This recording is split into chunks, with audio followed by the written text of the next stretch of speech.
Good evening. Good evening, everyone, and welcome to the John Livingston Endowed Lecture in World History. Yes, thank you. My name is Sahara Byrne. I'm the Dean of the College of Arts, Humanities, and Social Sciences here at the wonderful, amazing University of Denver. The annual Livingston Lecture invites a cause, that's the College of Arts, Humanities, and Social Sciences, invites a cause faculty member to share their scholarship with the broader community. So that's you, and thank you for coming. We appreciate it. The late Professor Livingston was a distinguished professor of history, and he was chair of the history department here, probably in this building. I think I'm very new, so if anyone has the history department always been here in Sturm Hall, for those that know? No, some remember it being in a different place, but John Livingston was an integral part of that department for many, many years. And he was a colleague, but also a very dear friend to many University of Denver faculty, staff, and students who had the privilege of working with him. And this lecture series not only honors John, but honors his wife, Nancy, who both are now passed and no longer with us. But those who knew John and Nancy or worked with either of them know that they had a true partnership. He and Nancy came up with this idea for the lecture series when he was ill, and they were thinking of a way to try to honor his legacy here at the University of Denver, and we're so lucky that they had those conversations. I found John's obituary, and in it, Nancy made a comment. She said, "John was interested in the past, but only in how it can help solve problems of the present," which I absolutely loved that quote. And with Nancy's passing, their daughter Julie continues to support this lecture. And so we thank the family for their longtime support of the University of Denver and our faculty, especially this lecture, because it supports our incredible faculty here. John Livingston believed that this lecture should be delivered by, and this is one of my favorite lines in a gift agreement ever that I've read so far, a person who demonstrates the relationship between the study of history and a contemporary issue or problem, thereby answering the question, why study history? I read that, yes, thank you.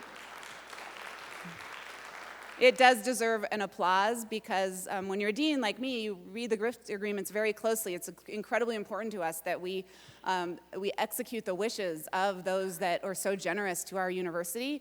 And when I read that, it was so very helpful in how I was able to work with the team in the dean's office to identify the person who I have the great honor of introducing tonight, because we could not imagine a better person to fulfill and answer that question, to fulfill that goal and answer that question. And it is my pleasure to introduce this year's Livingston speaker, Dr. Sheila Schroeder. Sheila is a professor in the School of, yes, you please do clap for Sheila. We have a Sheila Schroeder pickleball fan club right down here in the front row, so they are welcome to the University of Denver. Sheila is a professor in the Department of Media, Film, and Journalism Studies here at the University of Denver. In 2015, Sheila started Project DU Film, designed to create mentorship opportunities for students. Sheila started this groundbreaking initiative aimed at connecting students with faculty, professional alumni, so filmmaker alumni that are working out in the world, and community partners to create, promote, and distribute films while creating greater inclusivity in the filmmaking industry. And since its inception, the project has produced 2 films while involving over 40 students, 20 alumni mentors, and more than 4,000 volunteer hours. Sheila received her PhD in Critical Cultural Studies from Indiana University and has won awards for so many things, but some of them are Best Short Comedy Film from the Kansas LGBT Film Festival, Best Short Narrative from the Dallas Video Festival, Best Short Screenplay, and from the Broad Humor Film Festival, and many other awards across her career. Tonight, Dr. Schroeder will address Woodstock West, which will explore the implications of a 1-week-long protest in 1970 against the Vietnam War that occurred right here on our University of Denver campus. And I'd just like to ask if anyone in the room was a student at the time. Please, if you feel comfortable, wow. Look around you. Please keep your hands up. and just allow folks to look around in case they'd like to have a conversation with you afterwards. Thank you so much. There are probably about 30 people in this audience tonight who were here. Does anybody see a photo of themselves in this? Oh, there is one. That's amazing. Thank you. What an honor it is to have you back here to listen to this lecture, and what an honor it is to have Dr. Schroeder talk about this very important topic, which I am certain will help us answer the question of why study history. And with that, I introduce Dr. Sheila Schroeder.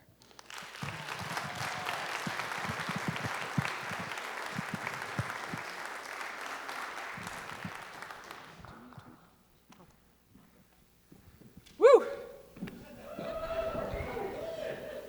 Can I see that show of hands again of people who... So we have experts in the room. Awesome. I would love to connect with each and every one of you. My contact information will be on the final slide, so please, please, please reach out. I'll stick around afterwards. I'm humbled. I'm very humbled. With that, there are a number of thank yous. Thank you, Dean Byrne, for that wonderful introduction and for sharing with us a little bit more about Mr. Livingston, Dr. Livingston, and his charge for us as faculty member, inspiring, and I hope I live up to the promise. I'm not going to be answering a lot of questions, but I might be posing a few. I want to thank the wonderful staff of the College of Arts, Humanities, and Social Sciences, in particular Andrea Stanton, Hannah Folk, Cindy Garcia-Magana, Susan Duncan, Elizabeth Oliver.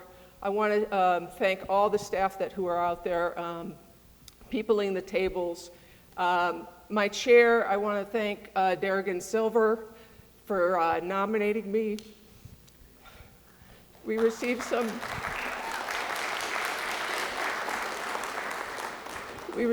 really good news today on his health.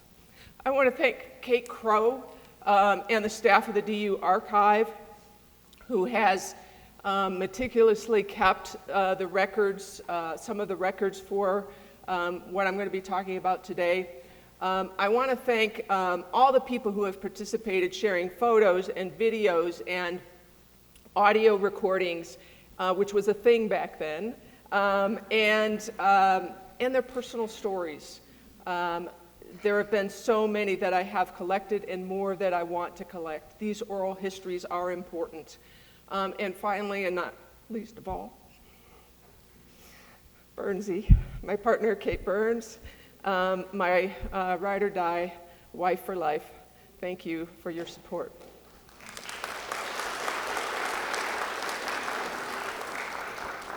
She says that strong women feel strongly, so if I tear up now and then, please don't feel all that uncomfortable. It happens all the time. All right, how did I come to this project? It was about 2000, and two of my students were pitched a story on Woodstock West, this thing that I knew nothing about as a third-year professor here at the University of Denver. And they pitched this story. They said, we want to do a story about Woodstock West. And I was like, what is Woodstock West? And they said, well, in short, it was a protest here at DU. And I heard protest, I heard activism, and I said, yes, of course. And they were the ones who sparked my own curiosity about this. And so this journey has been a very long one, and it will continue on because my project the projects that I'm going to be talking about today are multiple. I'm going to be talking about a fiction screenplay that I'm writing based on the events of Woodstock West. I'm going to be talking about a documentary podcast that also comes from all of the materials that we have gathered. There's a third project maybe somebody in the audience can ask me about during the Q&A, but I'm going to be focusing my attention on those two projects today. So how do we get from this moment of history to these two projects, one a fiction project, one more of a documentary project? Well, part of what has driven this research is a book by Theodore Rozak. And it's a book called The Making of a Counterculture. He also wrote the book, The Making of an Elder Culture. And he asked the question, can elder power become a countercultural force? And what he was talking specifically about was this generation of students you see now are gray-haired like me, and will that generation that helped to stem the tide, to change the politics around the Vietnam War, is that a generation that now, in their elder years, with time, with money, potentially, right, will they become that force for change? I think that we're still going to be asking that question. Now, my North Star as a creative is this quote that I share with my students. And it's a quote from Maya Angelou that asks us, or tells us that she's learned that people forget what you say, they'll forget what you did, but people will never forget how you make them feel. Maybe this is true in your own life. It certainly is in mine. And so as a creative, I find that it's important to have a voice, to have a perspective, and to use that perspective to share it with the world in a way that pulls here, right? It's going to challenge you here, I hope, a little bit too, but in the end, it's going to tug at those heartstrings. So let me talk a little bit about Woodstock West. You set it up as a protest in 1970. Let's talk a little bit about context. Anybody recognize this guy? This is, for some of our younger audience members, this is President Richard Nixon.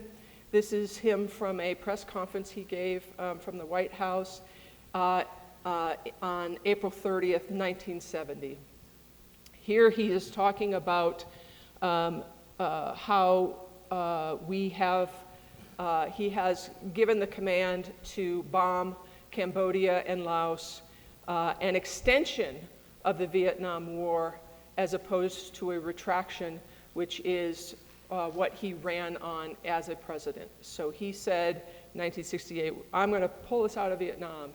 And in fact, much of the country, especially young people who were the people who were serving in the war, saw this as an extending the war in Vietnam.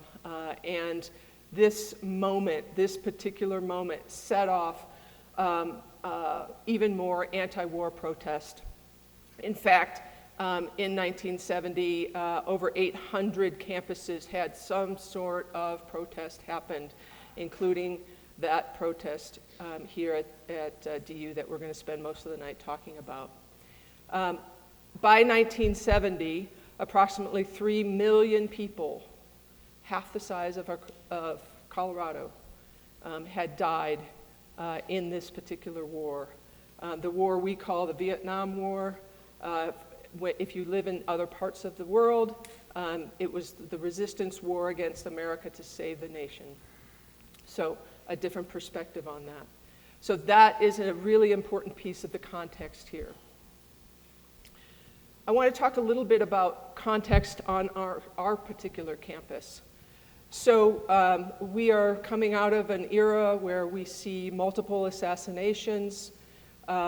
Students here in 1968 sit in at the registrar's office. 40 students are dragged out of that office down the concrete stairs at University Hall, and Chancellor Mitchell, who was new to campus at the time, Maurice Mitchell, sends those students to jail and expels them outright, taking a very hard line approach as he enters. So it's important to understand that there is a building tension on campus between students and this new chancellor who has come to us from Encyclopedia Britannica. There are a number of other things that happen, including in January of 1970, a drug bust on campus where 43 students are arrested, most likely because of student informants who are paid by the FBI and or the administration. So again, rising tensions. And in April of that year, April 28th, 2 days before Nixon's announcement, this guy comes to campus. Anybody recognize this guy? William Kunstler. Where did that come from? Over here. Thank you. William Kunstler. What do we know about William Kunstler? He was a lawyer. What trial was he associated with? The Chicago 7, also first known as the Chicago 8, right?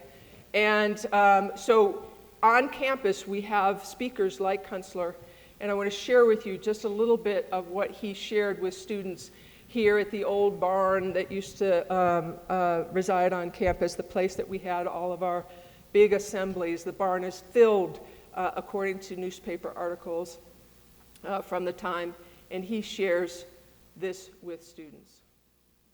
They are facing a generation of disillusioned, embittered, frustrated young people who no longer can be channeled off into other routes and who are insisting that this country do no less than live up to all of its platitudes, that this country do no less than be what it was originally designed for, a free and open society, which it is not today and has not been for generations.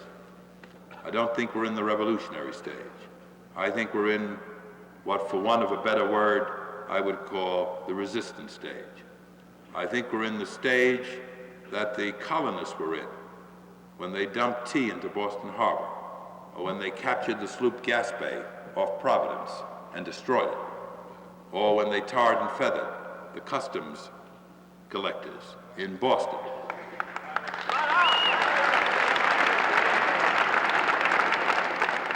I think we're perilously close to that stage. I think people have to make very important decisions for themselves in the near future. I think that the country is teetering on a revolutionary fulcrum. Whether it goes the whole way, I think remains to be seen. So he talks about a revolutionary fulcrum. They are facing a generation of disillusion. A lot of moving parts here. He talks about a revolutionary, this fulcrum. He doesn't know sort of where it's going to end up. Shortly after Nixon's announcement, I mentioned over 800 campuses participate in protests, including at Kent State, perhaps the protest we as Americans are most familiar with during this particular time period. I want to play for you a piece of audio that was recorded as students were pushing back against the National Guard that had come on campus to quell the rioters. Students were going to gather at noon by the Victory Bell on the campus of Kent State to protest what they saw was an unjust war. The Guard had been called by the governor of the state, partly in response to some vandalism that had happened on the Kent State campus and in the town. But students had gathered peacefully, perhaps provoked by the National Guard, and the Guard had moved up onto the top of a hill. The students were about anywhere from 200 to 350 yards away from the guardsmen, and then this happened. What you're going to hear is 13 seconds of the Guard turning and firing on the students.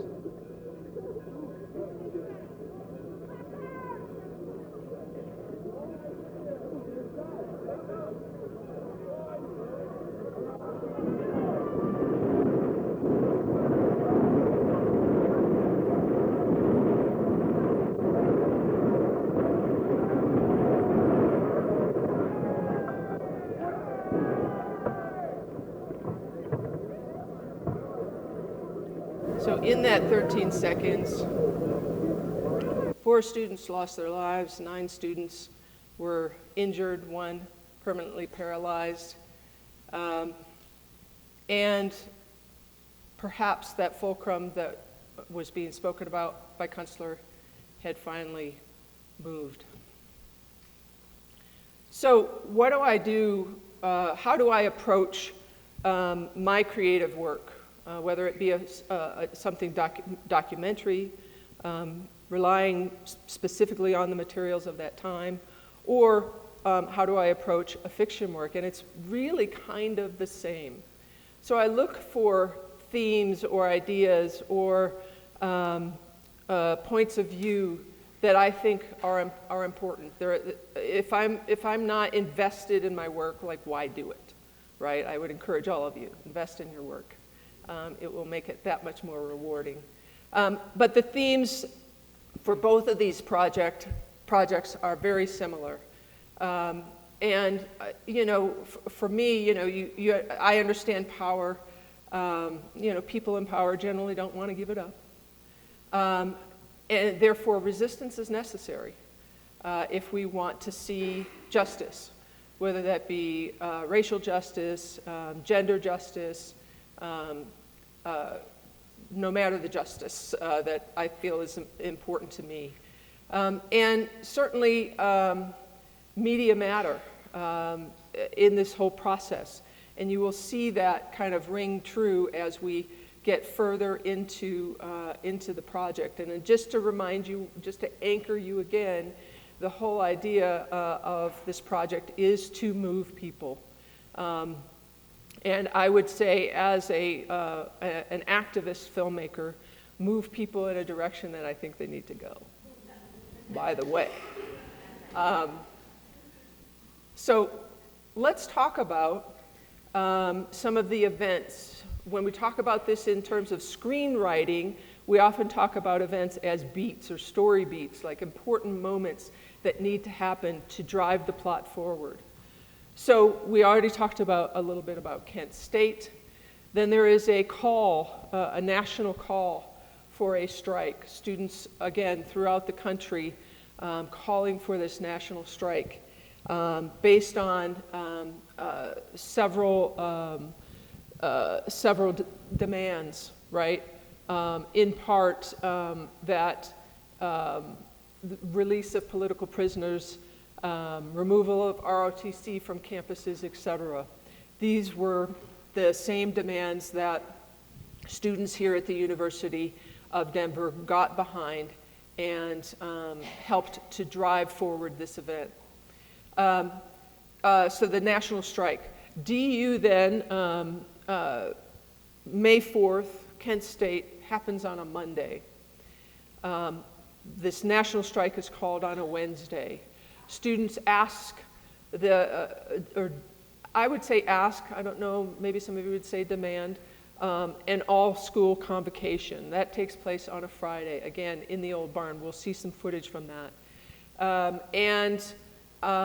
That's an important moment in this story, right? This coming together of the entire campus to think about, to consider being a part of this national strike. Spoiler alert, it doesn't happen. But I will get to that a little bit. The chancellor says, hey, not on my campus.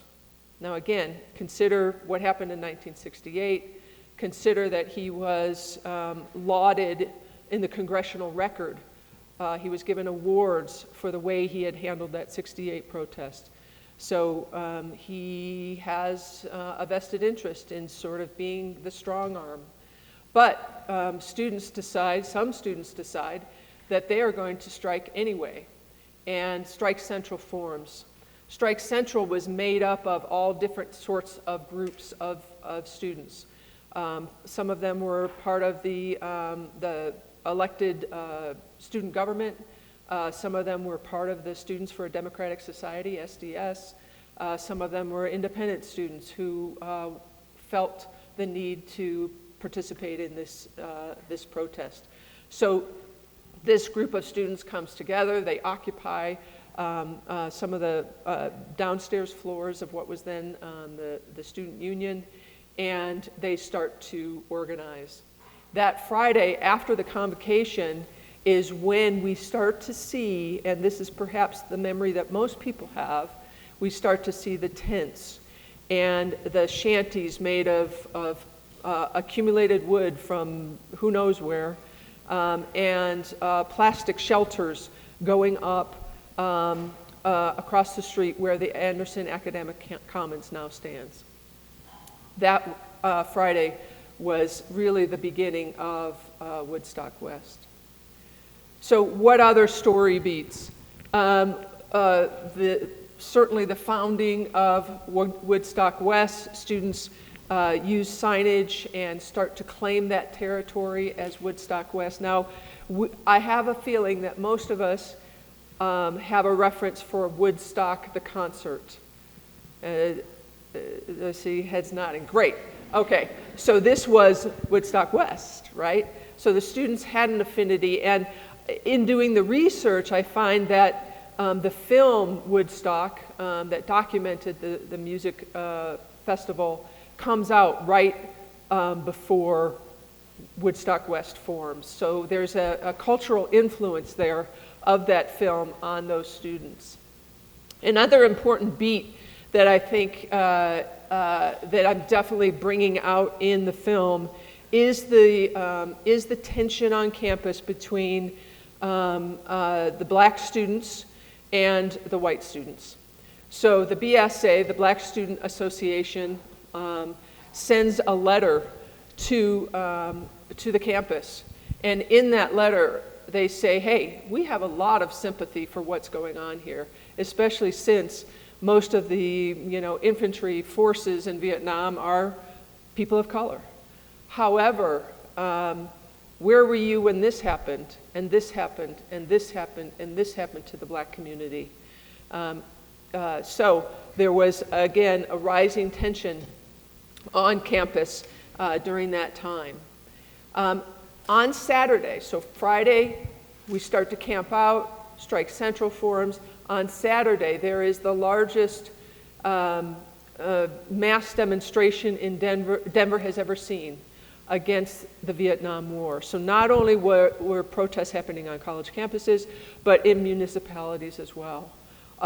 Some reports of 17,000 people marching through the streets of Denver to the state capitol, where someone from DU gets to the mic and says, hey, we're building this thing at DU, come on down. Imagine what happened. Every microbus in the tri-state area winds up here at DU. And so the movement grows here at DU. The encampment grows. And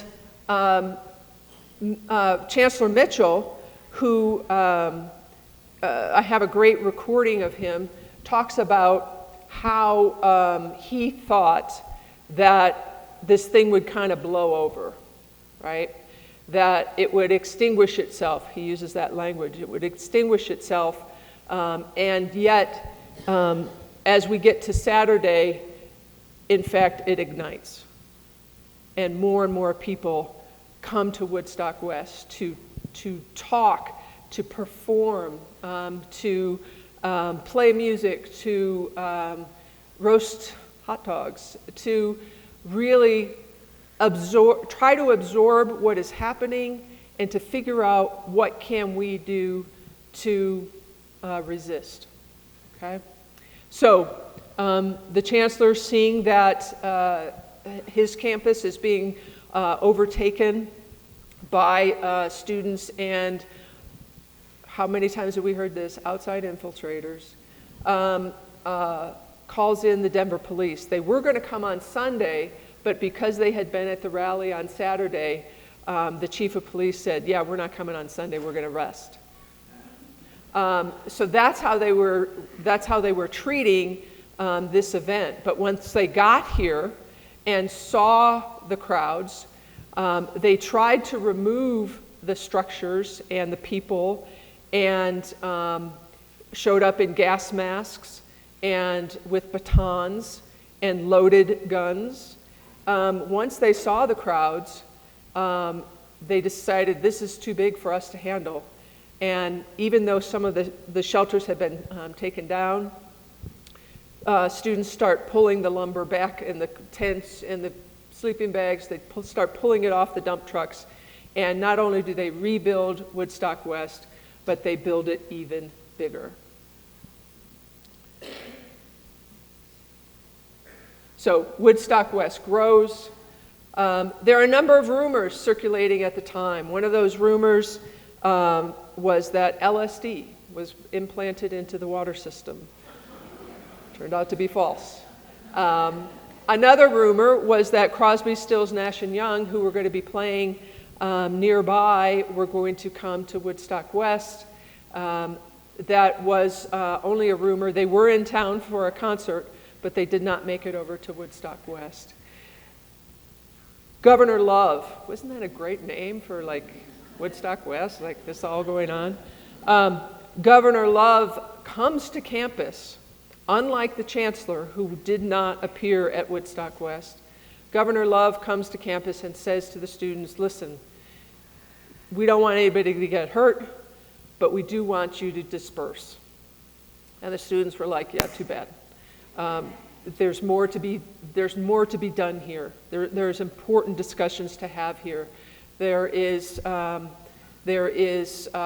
resistance. There is a war going on, and we're the people serving in that war, and we don't want that to go on. The chancellor, the governor meet, and in fact, they do call in the National Guard, and certainly the National Guard is in the headlines these days. You can see a picture here of the Guard mustering in what is now the lacrosse stadium, just so you can have a little bit of a geography. And the Guard comes on campus at 4 o'clock in the morning. Some of the Guardsmen who were DU students go to the encampment at the risk of court-martial and tell the students, we've been called to muster.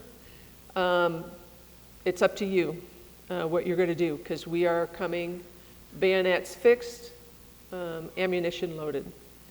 And the students, because they decided that because they had come together in peace, they were going to leave in peace. And so what happened at Kent State was, of course, on everybody's mind. And the students leave. Woodstock West is razed, and lives are changed forever. And of those 30 or so hands that were raised, I would love to hear when we go into Q&A sort of how that event still resonates in your life, because I've talked to many of you and know that it does. But in addition to beating out a story, right, that's just the skeleton of the story. In addition to beating out the story, it's like, who do we care about? Not only, there's events going on, but who are the people that the story is told through? And I want to just introduce you to a few moments and a few folks who were a part of Woodstock West. So we have students, that's students who were part of SDS. There were students from the Black Student Union, students from government, participants, students who did not participate, who were against Woodstock West, because there was a fair number of those students. We have student media who played a very important role in all of this. We had safety marshals, students who were safety marshals, who were wearing armbands, walking campus, making sure that people were safe. And we have this guy. Well, a lot of people are out here and just because they want to be together. And a lot of people are getting together to do things, constructive things, anything from learning and having classes outdoor and seminars and a lot of good discussions to living together. And without one direct leadership, everybody's working together and nobody could be happier. Do you have to do it out here because you can't do it in the classroom? Well, in the classroom is one atmosphere, and this is a totally different atmosphere. people are just out here living and working together, and this can't be done anyplace else. So it's interviews footage like this, and that help inform my characters. It help inform how the documentary podcast will move forward. And it's moments like this in the old barn, that fateful Friday that the chancellor says, no, we're not going to shut down, and the students don't like that answer. The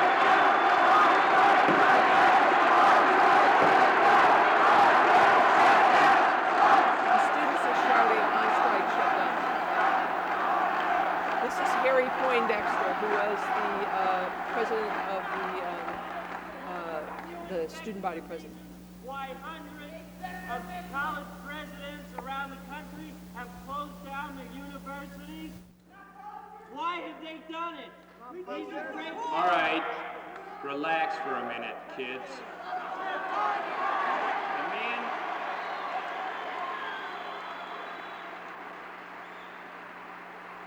The man said he will answer questions, and he will, so I ask you to be quiet, because communication, like this was supposed to be, can only be done with a modicum of order. I want to know, This is Chancellor do you Mitchell. support the immediate withdrawal of troops in Southeast Asia? And if so, what are you, as an individual and the Chancellor of the University, willing to do about it? I am positively, and have been, and know of no time when I wasn't in favor of the withdrawal of American troops from Vietnam as fast as it can be. It is humanly possible to do so. Tomorrow! Why don't you make a gesture by There are considerations neither you nor I have that have to do with the safety of that action, but leaving that aside, today is fine with me, and yesterday would have been better. We have no argument there. What are you doing? Make a gesture. Are you a puppet of the Board of Trustees? Make a gesture if it's just to close the university, but make it. Let them know that you're going to take a stand. And the question of what I am doing about it is an interesting one. What are any of us doing about it except speaking our mind?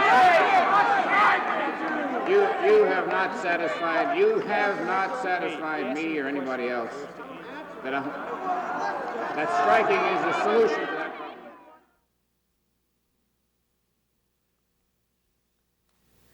So, other characters that are important to this story, certainly faculty are a part of this story. I had a chance to interview Bob Amy, who was the incoming president of the Faculty Senate. You see a picture here of Dean John Rice. Does anybody know who his daughter is? Condoleezza Rice, yes.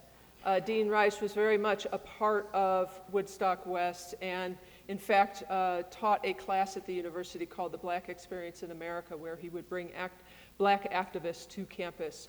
A very seminal moment in the lives of many of the students who took his class. Certainly Governor Love and the media were part of this story, as was the FBI. This is a story that part of the story, characters that I continue to pursue, and that has provided a really interesting challenge to me as a writer.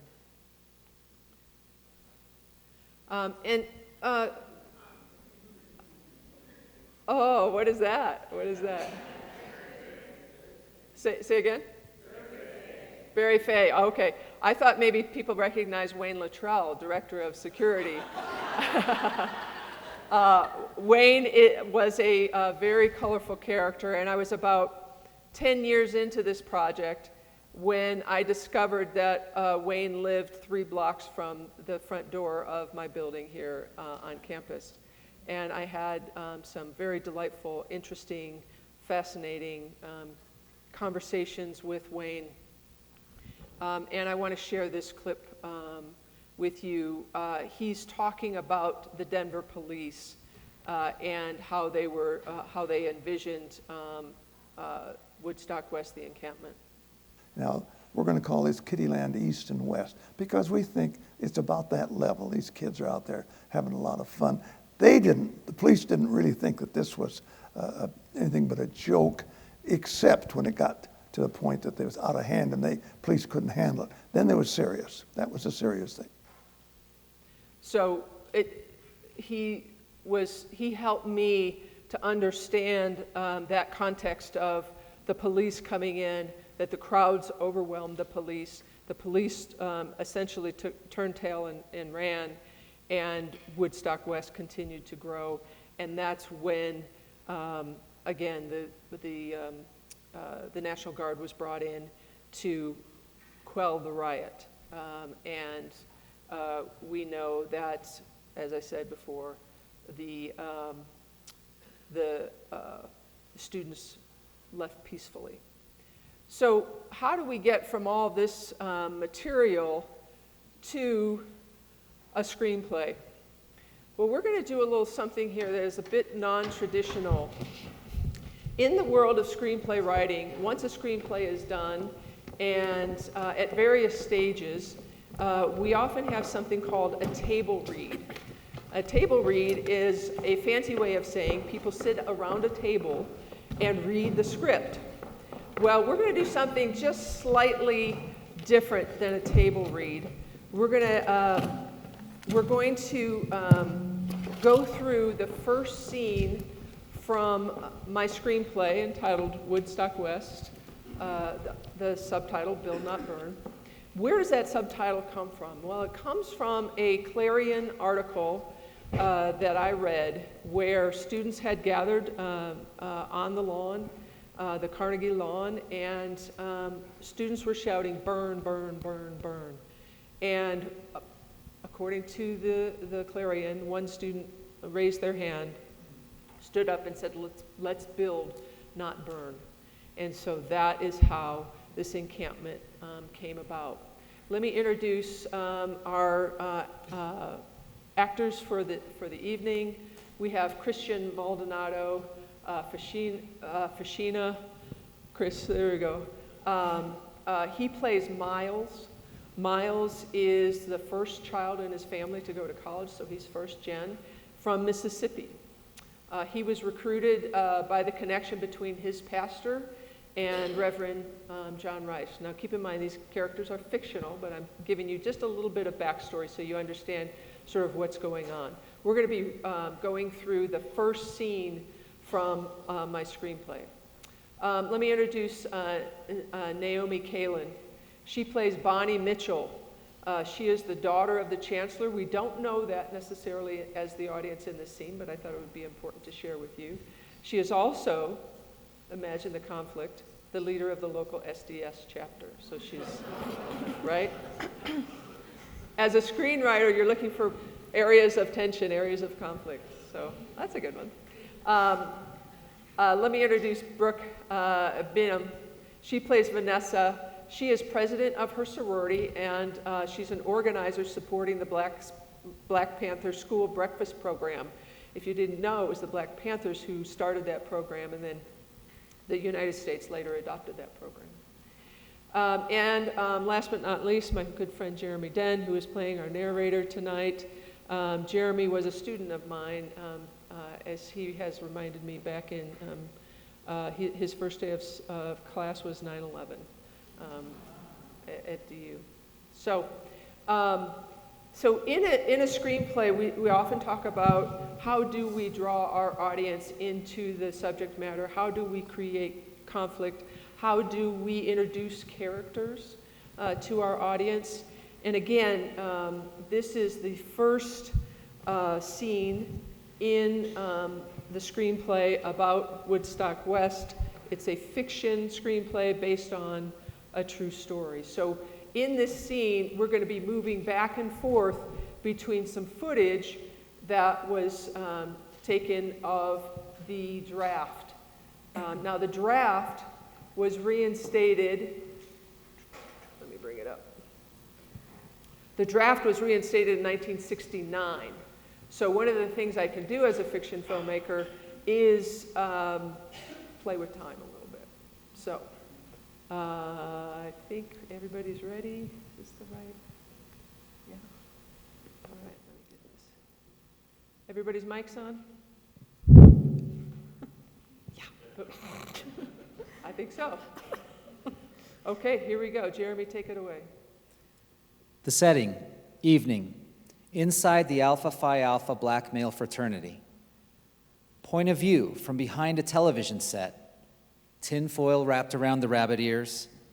Black men and a few black women fill a small chapter room.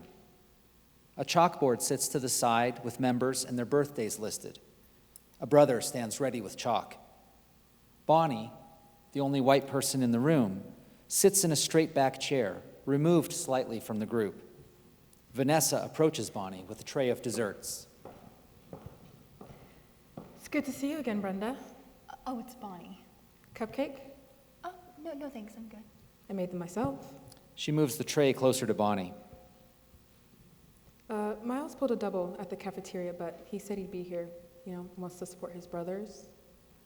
Yeah, I know. She takes a cupcake and a brownie. Thanks. Miles loves brownies. Yeah, I know. Attention turns toward the television as people sit down and shush each other. A voice from the RCA TV introduces the program as we see draft personnel putting stickers with dates on them up on a large board. The Draft Lottery, a live report on tonight's picking of the birth dates for the draft. Here at Selective Service Headquarters in Washington is CBS News correspondent Roger Mudd. Good evening. It was 29 years ago that the first and most famous lottery number, 158, was drawn as the United States entered World War II. Tonight, for the first time in 27 years, the United States has again started a draft lottery. Back at the fraternity, Miles Jackson flies into the room. He waves the younger man off the couch to make room for him and Bonnie. A gas mask and trays of food sit on the coffee table in front of them. The TV audio fades some as Bonnie offers Miles a brownie. He shakes it off. His eyes are glued to the black and white screen. Inside Selective Services headquarters, we see old white guys pouring blue capsules into a large bin. Now speaking, Lieutenant General Lewis B. Hershey, Director of Selective Service, a man reviled. Executive order, the Director of Selective Service is going to establish tonight a random selection sequence for induction for 1970. I will ask Congressman Perney to come forward. Congressman Perney is representing the United States, the Military Affairs Committee of the House, and he also is a senior Republican president who has been the watchdog committee of this selective service system. And we're going to ask him to choose the first. Back in the fraternity house, the picture on the old RCA goes a bit staticky. Miles leaps to the front of the room to adjust the rabbit ears. In Selective Services headquarters, Congressman Perney reaches into a large bin, pulls out a capsule, and hands it off to a man. Let's call him the Grim Reaper. He opens the capsule. September 14th. The scene unfolds in slow motion. Several men in the chapter house lean backwards, relieved. The man at the board writes September 14th on the side and scans the board. Finally, he stops on Miles Jackson. We see in close-up Miles, now gas mask on, breathing like Darth Vader. The mask fills with smoke from the bong affixed to the other end of it as we dolly out. There's a man with a gun over there telling me I got to. And scene.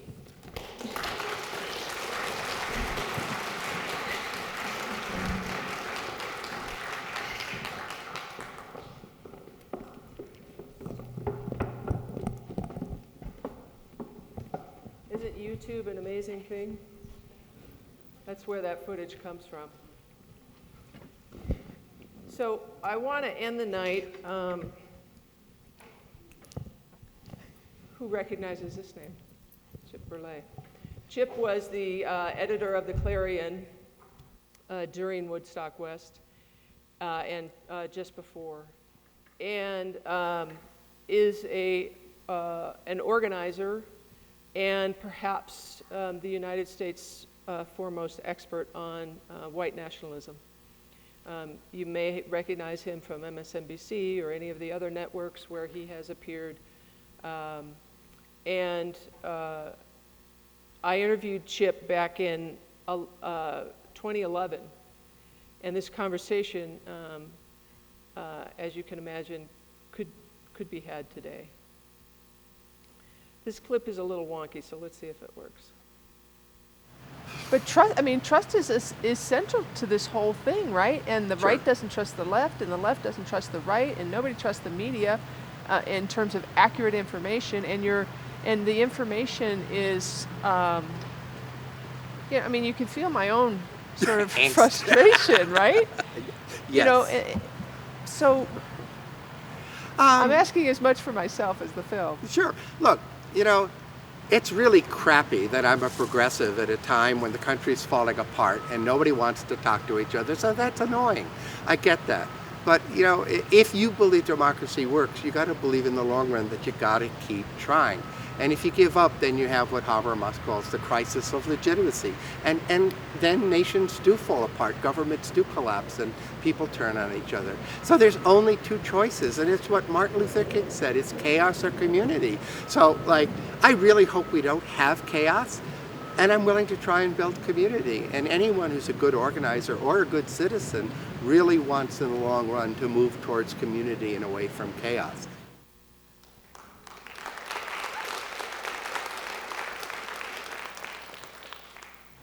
But trust. So that is my wish for all of us, that we move closer to community by learning and thinking about and understanding our past, whether that be our past here at DU, our past as a country, our past as children of the world. So I thank you for being patient with me tonight and with my actors. Please give it up again for our actors.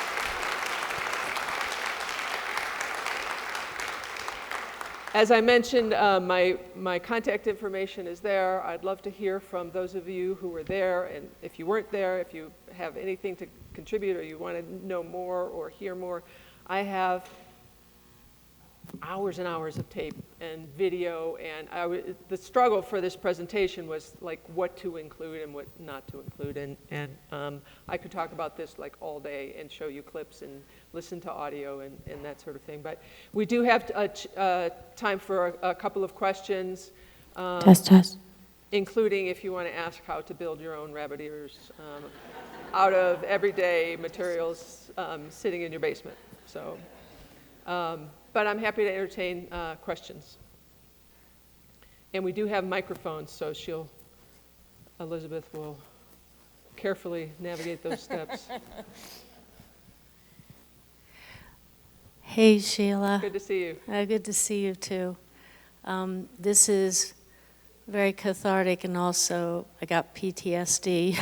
I think a lot of people might have in this room. So I wasn't in Denver. I was in Columbia, South Carolina in 1970, my first year at school, and I was dating Pat Conroy's brother. And he went on to write a book called Beach Music. I don't know if you're familiar with it, but it's the story of what was happening at the campus of the University of South Carolina. So that leads me to believe that, as you, I think, mentioned, this is a story that was happening throughout the country and in all kinds of different situations. And so is that something that you are, maybe it goes too far. I'm probably trying to make this into a bigger, kind of story than, because you want to keep it to this, but are you using, I know you're probably researching, but is it going to be included in the script? And thank you so much for this. This is a beautiful presentation for our time. Thank you for your comments, yeah. The script will remain local to this particular event. It certainly will bring in the national event and the match to the dynamite of Nixon and that sort of thing. But the story is localized. The podcast, however, I want it to be a much more robust in terms of including other campuses, but using this as the sort of touchstone place and point. I started my first faculty position in the spring of 1969 at a university in the state of Ohio, just trying to start my career.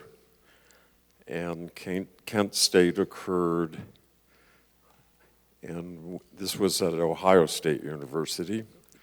They had a similar set of demands from the Black Student Association, which the president refused to read because it wasn't signed.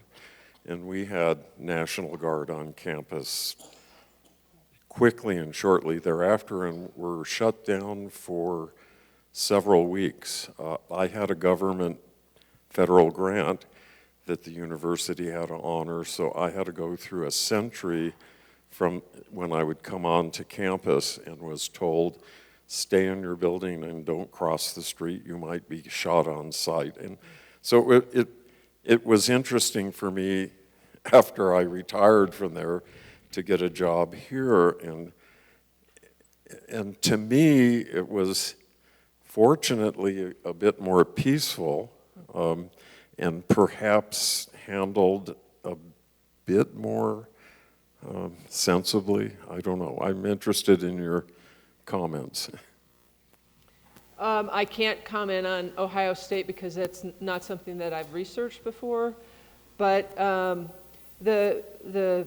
you saw on the one slide the poster that says, you know, this last slide here.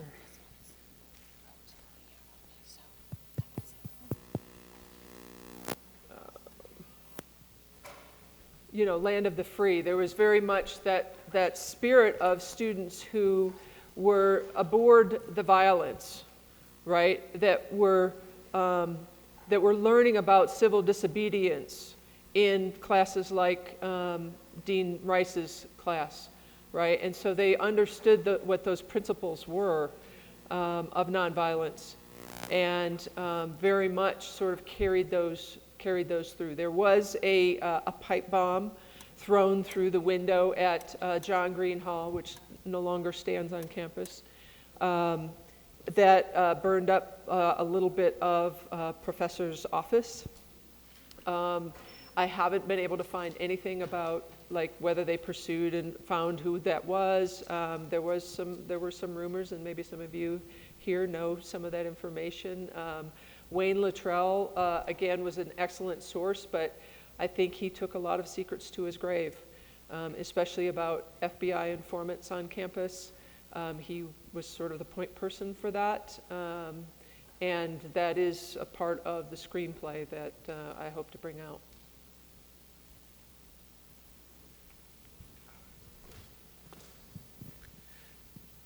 I don't know how feasible this is or if there are any plans, but the idea of taking certain events and circumstances that occurred in May 1970 and so on, and making the connection to things that exist today on or around the campus, and showing how those particular events and circumstances led to, in whatever roundabout fashion, the things that exist today. Yes, I mean, if you ask me sort of what is my plan, you know, for the screenplay, like what do I want people to take away from it? I want people to take away for it an understanding of what civil disobedience means, how it's enacted, how do you organize, how do you resist. All of those things are important to me as an activist, as a filmmaker. You know, that's my agenda. Yes, thank you. Is this working? I want to thank you because I was working for the Denver Clarion, the DU Clarion, and I knew Chip Burley, and that was just great to see him. He was that kind of guy. He was just like what you see. And so that was great. Also, I was on campus, and Crosby, Stills, and Nash didn't make it, but James Taylor did. Just FYI. He just showed up and did a concert for a few of us that were hanging around someplace in the midst of it. If you have any direct evidence of that, I am I just have up there, it. yeah. Because I almost brought that up as a rumor because I've never verified that. Well, I can. Your firsthand account, though. You'd have to get it from him, but yeah, you know, I'm just a. Yeah. Yeah. But anyway, but the other thing was that when I was working for the Clarion, they sent 2 or 3 of us over to Evans Avenue, and when the National Guard marched down Evans Avenue, if you can picture that, with all the kids standing there, and then the helicopter shows up, and then the tear gas starts, and honestly, I was not the brave one. I was 19 years old, and I pretty much didn't know what was going to go on. It was scary. I ended up going to grad school at Kent State 5 years later, which was interesting. And, you know, it decimated that town. Yes, decimated. to have that connection is amazing. Yeah, it was hard on that town. There The campus is still good. Yep, I'm sorry. Yeah, but anyway, we'll be in touch. Thank you. I know 2 guys who live not far from here who are part of SDS. Awesome. And they went to school here, and they're very proud of that, and they're still activists against what's going on now. So that's great. Yeah, so we'll talk. Yeah, and I have to say there is a really important character in the film who is the editor of the Clarion. I think how we understand media in that particular time and how that impacts how we're understanding media today is a very important narrative and will be a really important part of the film. So thank you for that. Thank you for that. And I just want to, one more time, thank all of you for coming. Please thank our actors. Thank you, Dean Burr. There you are. Please give it up one more time for Dr. Sheila Schroeder. Thank you. If you're ever in a talk with a filmmaker again and you are thinking of what kind of question you should ask, what do you need to make this film? I appreciate that question. It was kind of a setup, just to let you know. I do. I have a filmmaker group, and we often say, well, at the end, you know, someone talks about their project, and they say, what do you need? Well, for the feature film, I need to finish it. I need a quiet place in the woods, ideally, and in some time to do it. And fortunately, I'm at that point in my career that I do have a little bit more time. So having that quiet space to do it, that's how I got 70 pages, was the kindness of family members and others who lent their place to me, and it was awesome. For the podcast, I need subjects. I need people who are interested in telling their story and or talking about this time period and what it meant to you. What was it like here on campus? Giving that color, responding to the media that I have of that time and providing that narration. People who want to be involved in that, again, please contact me. Email is probably the best way to do that. So thank you for that question. I appreciate it. Of course. And I wanted to mention one last time that John Livingston, I went and read a bit about him, and one of the things he said is that he was really worried that college campuses were were changing and were no longer a forum to have civil discourse and to talk about ideas and history. And I wanted to say that I think he would be proud about tonight and being able to share these stories of the events that happened here. He also amassed the most amount of parking tickets that anyone ever has at the University of Denver because he believed that at least faculty should park for free, which I thought was very funny. We are eternally grateful to our incredible faculty here in the College of Arts, Humanities, and Social Sciences. And I wanted to also please direct you to the Denver Difference campaign. Part of my job as a dean is to keep these kinds of events going.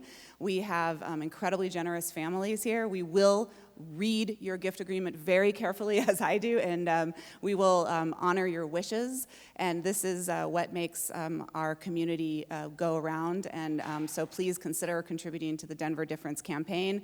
The DU film program of Dr. Schroeder's is one of our priorities for the campaign. So even though she wants a cabin in the woods and a little bit of time, I'm sure she could also use a little bit of money to make the film once it's written. And so please consider looking at the Denver Difference campaign. One last appeal. If you are interested, if you were present during the Woodstock West and you would like to be in a photograph, we thought it might be a nice chance to do so, to include in some of the materials that Dr. Schroeder has. And we are going to do that up where you had a glass of wine before, and the photographer has offered to take that photo. So if you are interested in doing that, then please meet us up there. And there are other events. Please look at the College of Arts, Humanities, and Social Sciences website. Other families have been generous donors of lectures as well. And we look forward to seeing you at the next one. Thank you, everybody. Have a good night.